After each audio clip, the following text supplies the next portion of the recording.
একটি romantic cinema release হয়েছে সীতা পায়ানাম। এটি একটি সাউথ সিনেমা।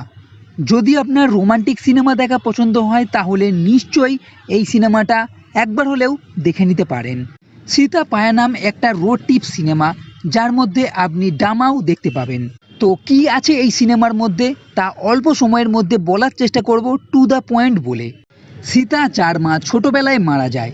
তার বাবার কাছে বড়। সীতা সব ব্যাপারে তার বাবাকে বললেও বিয়ের ব্যাপারে কোনো কথাই বলতে চায় না।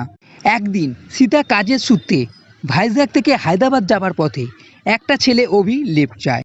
সীতা তাকে লিফট দেয়। আর এই যাবার পথে বেশ কিছু ঘটনা এদের সঙ্গে ঘটে। প্রথমে একটি হোটেলে খাবার খায়, এদের পরিবারের সঙ্গে কথা বলে। এরপর এক ফল বিক্রেতা মেয়ের সঙ্গে দেখা হয়, তার থেকে ফল কেনে।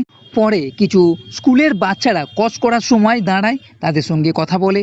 ও পরে এক গিরি নামে গুন্ডা গাড়ি থামিয়ে সিগনালে অন্য এক মন্ত্রীকে ধমকায়। আর এই সবের জন্য তার কিছু সময় নষ্ট হয়। অভিকে নামিয়ে কিছু দেরি করে কাজের জায়গায় যায়, আর ওই জায়গা ব্লাস্ট করে সবাই মারা যায়। কিন্তু দেরি হবার ফলে সে বেঁচে যায়।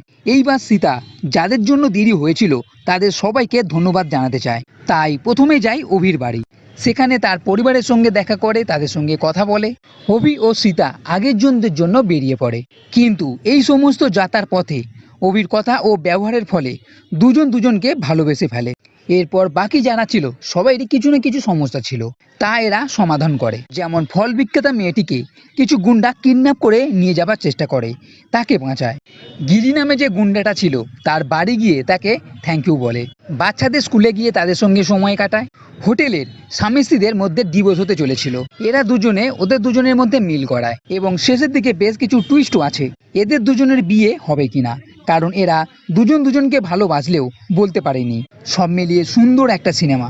আমি কিছু মেন পয়েন্টগুলো আপনাকে জানালাম, কিন্তু পুরো সিনেমাতে আরও অনেক কিছু আছে। তাই চাইলে এই সীতা পায়ানাম সিনেমাটা নিশ্চয়ই দেখে নিন। তো বন্ধুরা, এই ভিডিও যদি ভালো লেগে থাকে তাহলে লাইক করুন, শেয়ার করুন, আর এই চ্যানেলটি সাবস্ক্রাইব করতে কখনোই ভুলবেন না। এই ভিডিও দেখার জন্য ধন্যবাদ।